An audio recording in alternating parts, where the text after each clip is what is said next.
सभी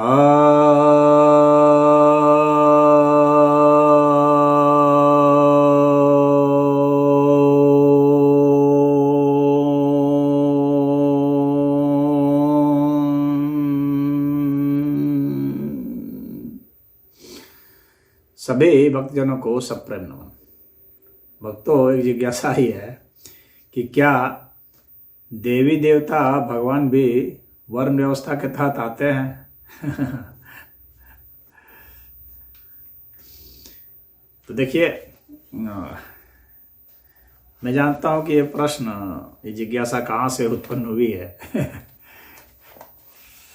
जो सदैव जो है इसी दिशा में सोचते रहते हैं, वैसा सोचते हैं कि देखिए वर्ण व्यवस्था जो है ये मानवकृत नहीं है, यह तो प्राकृतिक है। और जब तक सत रज तम ये तीन गुण हैं तब तक ये वर्ण व्यवस्था रहेगी। तो प्रकृति में ये वर्ण व्यवस्था है ही है, इसको कोई मिटा नहीं सकता है, हर कैटेगरी है, इसीलिए कैटेगरी है ना। नहीं तो फिर आप इसको एक्सप्लेन नहीं कर सकते कि कैसे भिन्न भिन्न रूप आए हैं। भिन्न भिन्न रूप कहाँ से आए हैं? भिन्न भिन्न रूप इसी सतरजतम गुणों से आए हैं और उनके माध्यम से जो क्रियाएं हुई हैं उससे उत्पन्न हुए हैं। तो जो वर्ण व्यवस्था चातुर्वर्ण्यम मया श्रेष्ठम गुण कर्म विभागशः, तो गुण से और कर्म से। तो गुण क्या है? सतरजतम, ये तीन गुण है। तो सतोगुण, रजोगुण और तमोगुण। सतोगुण जो है वो सात्विक प्रवृत्ति होती है, जो कि शुद्ध पवित्र मन हृदय वाले के लिए होती है, जो कि अध्यात्म में रुचि रखते हैं। यानी जो अपने इंद्रियों का समन दमन करके, उनके इंद्रियों के ऊपर अपना नियंत्रण करके जो है जिनके सारे कर्म और जिनकी भावनाएं, जिनके विचार जो हैं वो अध्यात्म की ओर प्रवृत्त, संसार में जो प्रवृत्त नहीं होते हैं सात्विक होते हैं, उनको सात्विक गुण कहा जाता है। और राजसी क्या है? जो समाज में जो श्रेष्ठ चीज़ें आप देखते हैं संसार में, बढ़िया बढ़िया पद, बढ़िया बढ़िया भोजन, बढ़िया बढ़िया वस्त्र, बढ़िया बढ़िया आभूषण, नाम यश प्रतिष्ठा, धन वैभव, जो आप देखते हैं ये सब रजगुण के तहत आते हैं, जिसमें क्रिया शामिल है, सक्रियता शामिल है, विचार चिंतना मनन ये सब शामिल हैं, पराक्रम शामिल है, वीरता शामिल है, ये सब रजगुण में आते हैं। और उस तरह से तमस गुण जो है, इसमें कि आपको अंधकार है। जहाँ पर सात्विक गुण में प्रकाश है, वहाँ तमस गुण में वो ये अंधकार पक्ष है, आलस्य है, निद्रा है। हाँ, तामसी भोजन यानी वे भोजन जो हमारे शरीर को नष्ट करते हैं, हमारी प्राण शक्ति को नष्ट करते हैं, जो चीज़ें, वे सब चीज़ें भी इसमें के तहत आती हैं। जैसे कि मादक द्रव्यों का सेवन करना, सिगरेट, गांजा, भांग, चरस, हशीश, ये सब जो पीते हैं उस तरह के लोग, जो बहुत गंदे संदे रहते हैं, चिथड़े पिथड़े पहने रहते हैं, वैसे लोग जो हैं जो उसमें ही रस लेते हैं। तो जो क्रूर कर्म में लगे हुए हैं, हत्या में, चोरी में, डकैती में, छिनैती में, इस तरह के लोग, ये सब तामसी प्रवृत्ति के लोग होते हैं। तो इन तीन प्रवृत्तियों के जो लोग होते हैं, तीन प्रवृत्तियों के जो गुण हैं, तीन प्रवृत्तियों के जो कर्म हैं, इनके हिसाब से यहाँ सब कुछ बनता है। तो जो है देवी देवता हों, अगर देवी देवता भी अगर आते हैं, अवतार लेते हैं, तो वे इन गुणों के तहत ही आ जाएंगे, लेकिन स्वयं ही वे इन गुणों से परे हो सकते हैं। जब भगवान के बारे में पूछा है तो भगवान मतलब तो आनंदवान हो गया, और जब आनंद कोष की अवस्था में चला गया तो सतरजतम इन गुण से ऊपर चला गया। तो जो सतरजतम इन तीन गुणों से ऊपर चला गया वह वर्ण व्यवस्था से ऊपर चला गया। तो वर्ण व्यवस्था को वह लांघ जाता है, जो सतरजतम इन गुणों को लांघ जाता है। और जब वह इन गुणों के तहत आ जाएगा तब तो वो इसी व्यवस्था में आ जाएगा। हालांकि वह ऐसा हो सकता है कि वह लांघा हुआ हो, लेकिन उसके कर्म उनके अनुसार से हो जाए, तो उस कर्म की जो व्याख्या हो सकती है वह सतरजतम गुण के तहत हो सकती है, और उसके तहत वर्ण व्यवस्था के तहत उसको लाया हुआ कहा जा सकता है। जैसे कि कोई भगवान आ जाए, उदाहरण के लिए कोई अवतार आ जाए और वह उपदेश दे, तो वह अगर शुद्ध रूप से उपदेश दे तो सात्विक गुण वाला हो गया, सात्विक वर्ण उसमें आ जाएगा, यानी ब्राह्मण वर्ण का हो जाएगा। यानी जो अवतार जो सिर्फ आकर के उपदेश देते हैं वे ब्राह्मण वर्ण के तहत आएंगे। लेकिन जो उपदेश भी देते हैं और जो है वीर रस का भी कर्म करते हैं, जैसे मान लीजिए भगवान राम हो गए, भगवान कृष्ण हो गए, तो उनको हम शुद्ध रूप से ब्राह्मण वर्ण में नहीं कहेंगे ना, क्षत्रिय वर्ण में कहेंगे ना। जब क्षत्रिय वाला गुण धारण कर लिया तो क्षत्रिय वर्ण में कहेंगे ना, तो श्री कृष्ण और राम को वो क्षत्रिय गुण वाला ही कहेंगे। तो वर्ण व्यवस्था के तहत तो आ गए अपने कर्मों के हिसाब से, भले वे गुण के हिसाब से तो वह सतरजतम से परे है, यह बात सही है, लेकिन इसके तहत जो है वह क्षत्रिय वाला आ गए।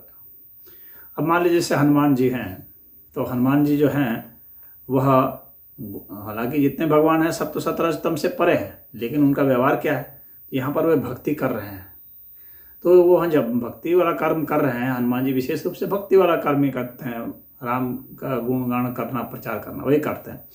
तो उस अर्थ में तो वह सात्विक हो गए, तो ब्राह्मण हो गए। लेकिन उन्होंने कुछ क्षत्रियोचित भी कर्म किए हैं, युद्ध भी किया है, लड़ाई भी की है।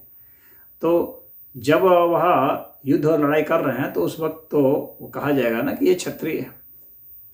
परशुराम हैं वे तो क्षत्रिय हैं, क्योंकि उन्होंने युद्ध वाला कर्म किया। उसी तरह से जैसे मान लीजिए विश्वकर्मा हैं, तो वाला गुणों से परे हैं, लेकिन उनके कर्म कैसे थे, तो कर्म जो है उनके शूद्रों वाले थे, तो उनको कहा जाएगा क्योंकि वो जो है शिल्पकार हैं, तो शिल्पकार हैं तो उनका वो कैटेगरी हो जाएगा। उसी तरह से अश्विनी कुमार हैं, तो अश्विनी कुमार जो है वैद्य वाला काम करते हैं, तो वैद्य वाला काम करना भी जो है वह शूद्र के तहत आता है। तो उनको भी कहा जाएगा कि जो अश्विनी कुमार थे वे शूद्र थे। हाँ, उसी धनवंतरी हैं, तो धनवंतरी भी जो है उन्होंने वैद्यक कर्म किए, तो वैद्यक कर्म किए तो वो शूद्र वाला कर्म हो गया। और कुछ लोग जो हैं वो वैद्यक कर्म को वैश्य का कर्म मानते हैं, लेकिन अधिकतर लोग जो है ऐसे शूद्र का कर्म मानते हैं, क्योंकि सेवा का कर्म है। तो सेवा का कर्म है उस अर्थ में, तो उसको शूद्र का ही कर्म वो माना है। तो धनवंतरी का अवतार है चाहे इनका अवतार है, तो वो हो गया। उसी तरह से लक्ष्मी जी हैं तो उनको वैश्य माना गया। अगर वर्ण व्यवस्था के तहत देखेंगे तो लक्ष्मी जी को वैश्य कहा जाएगा, क्योंकि वो धन की देवी। कुबेर हैं, धन के देवता हैं, वो वैश्य का उनको माना जाएगा अवतार। तो इस तरह से अवतार है। जैसे आप मान लीजिए कि कालार जो थे तो ट्राइबल थे,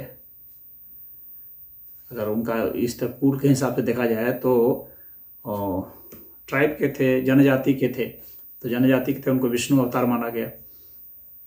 उसी तरह से बिरसा मुंडा है, उनको सूर्य का अवतार माना गया, वे भी जनजाति के थे। उसे किरात जो है भगवान शिव का अवतार, जो शिकारी था, शिकारी कुल का, तो उनको शिव का अवतार माना गया। तो इस तरह से हम लोग भगवानों का जब उसके कर्म के हिसाब से अगर व्याख्या परिभाषा करते हैं और गुण के हिसाब से करते हैं, भले वे गुणातीत हैं, लेकिन उस समय उनका जो गुण प्रकट है उस हिसाब से उस समय माना जाएगा कि उस काल खंड में, उस फेज में तो वह इस अवतार में थे। यानी वो एक ही व्यक्ति जो है जब उपदेश दे रहा है, भगवान कृष्ण जब उपदेश दे रहे हैं अर्जुन को, तो उस वक्त वे ब्राह्मण हो गए उपदेश देने के समय, क्योंकि उनका वह कर्म ब्राह्मण वाला था, ज्ञान वाला। लेकिन जब वे युद्ध करने लगे तो फिर तो वहां पर क्षत्रिय हो। तो इस तरह से होता है। तो भगवानों को जो कहा जा रहा है कि क्या वो वर्ण व्यवस्था के तहत आएंगे, तो उनके गुण कर्म के हिसाब से तो वर्ण व्यवस्था के तहत वो कैटेगरी आ ही जाती है, भले वे जो हैं इनके परे हैं। निश्चित ही गुण कर्म से परे हैं, लेकिन जो परिस्थिति के हिसाब से भी तो आदमी व्यवहार करता है। जब वो सफाई का काम कर रहा है जिस समय, ऐसा तो थोड़ी है नहीं, हर व्यक्ति अपने आप में, कोई ऐसा व्यक्ति नहीं है जो शुद्ध रूप से कहेगा कि मैं जो ब्राह्मण ही हूँ। जब वो सफाई का काम कर रहा है, जिस वक्त घर का वो काम कर रहा है, जिस वक्त वो सेवा कर रहा है, तो वो जो है वो उसकी भूमिका में, यानी चारों वर्ण हर व्यक्ति में हर समय मौजूद रहते हैं। और हर व्यक्ति को हर तरह के कर्म, भिन्न भिन्न कर्म करने पड़ते हैं भिन्न भिन्न समय में। एक ही समय में जो है आप अलग अलग, एक ही दिन में आप जो हो सकता है कि ब्राह्मण का भी कर्म कर दें, क्षत्रिय का भी कर्म कर दें। भाई कौन ऐसा है जिसको कि लड़ना नहीं पड़ता है? बताइए, समाज में सभी को लड़ना पड़ जाता है। क्षत्रिय का काम उसमें हो गया, क्षत्रिय गुण उसमें आ गया, क्षत्रिय कर्म आ गया। या नहीं कि वो आजीविका से उसे धन कमा रहा है तभी वह क्षत्रिय माना जाएगा, क्योंकि यह गुण के हिसाब से वर्ण व्यवस्था है ना, और कर्म के हिसाब से। तो उस कर्म के बदले वह धन पा रहा है कि नहीं पा रहा है यह मतलब नहीं है। उस कर्म के बदले वह अपना जीवन भी बचा रहा हो या दूसरे का जीवन बचा रहा हो तो वही कर्म हो गया ना। अगर किसी के साथ अत्याचार हो रहा है, वहां जाकर के कोई भी व्यक्ति रोक देता है तो वहां पर वह क्षत्रिय कर्म हो गया है ना उसका। या कोई व्यक्ति कहीं उपदेश दे रहा है तो वो कोई भी हो गया तो वो ब्राह्मण कर्म हो गया। कोई पढ़ा रहा है, शिक्षा दे रहा है तो वो ब्राह्मण कर्म हो गया। कोई, अब हर व्यक्ति है कोई ना कोई धन अर्जित करता है तो उस अर्थ में वो वैश्य हो ही जाता है। धन अर्जित करने का प्रयास करना, धन संग्रह करना, धन का खर्च करना, धन से संबंधित, वित्त से संबंधित हर व्यक्ति है। कौन ऐसा व्यक्ति है जो वित्त से संबंधित नहीं है? तो हर व्यक्ति जो है वैश्य है। उसी तरह से हर व्यक्ति कुछ न कुछ सेवा करता है, किसी न किसी की सेवा करता है, कभी न कभी सेवा करता है, तो उस अर्थ में वह सेवा करने वाला है। तो ये तो इस तरह से यह नहीं समझना चाहिए कि कोई एक व्यक्ति जो है ब्राह्मण है तो हर समय के लिए, हर काल के लिए वह ब्राह्मण है। ऐसा कोई नहीं व्यक्ति है दुनिया में, न ऐसा कभी कोई हुआ है। बिल्कुल ही वो ब्राह्मण हो जाए कि यानी वो किसी प्रकार की वह और कोई गतिविधि न करे, तो ऐसा संभव ही नहीं है ना। गतिविधि तो आदमी को करना ही पड़ता है भिन्न भिन्न प्रकार का, तो उसके हिसाब से वो कर्म हो जाते हैं। यानी यह नहीं है कि उस व्यक्ति को इसलिए यह नहीं कहा सकता कि यह ब्राह्मण है।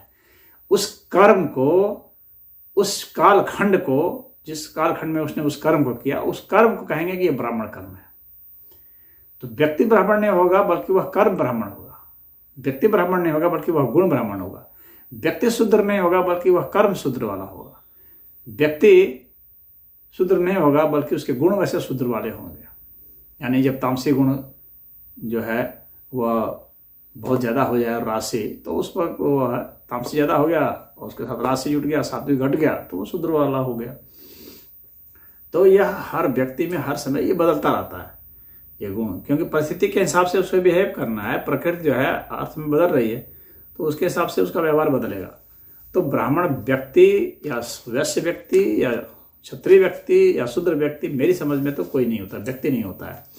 उसके गुण और कर्म ही होते हैं, यही भगवान ने भी बताया है। और चाहे कोई देवता के रूप में आए, अवतार के रूप में आए, मनुष्य के रूप में आए, ऋषि के रूप में आए, मनुष्य के सामान्य मनुष्य के रूप में आए, उसको सभी तरह के कर्म करने ही पड़ते हैं अपने जीवन काल में, अलग अलग कालखंड में। और उसके हिसाब से वो कहा जाएगा कि इस समय वो वह है। जैसे कोई व्यक्ति है तो किसी के संदर्भ में सापेक्ष में कोई बेटा है, और किसी के सापेक्ष में वह पिता भी हो सकता है, किसी के सापेक्ष में वह भाई भी हो सकता है, किसी के सापेक्ष में वह साला भी हो सकता है, किसी के सापेक्ष में वह जीजा भी हो सकता है। तो कई तरह के रिश्ते हो सकते हैं। तो ऐसा ही है यह। मुझे उम्मीद है कि आप समझ गए होंगे। हरि ओम।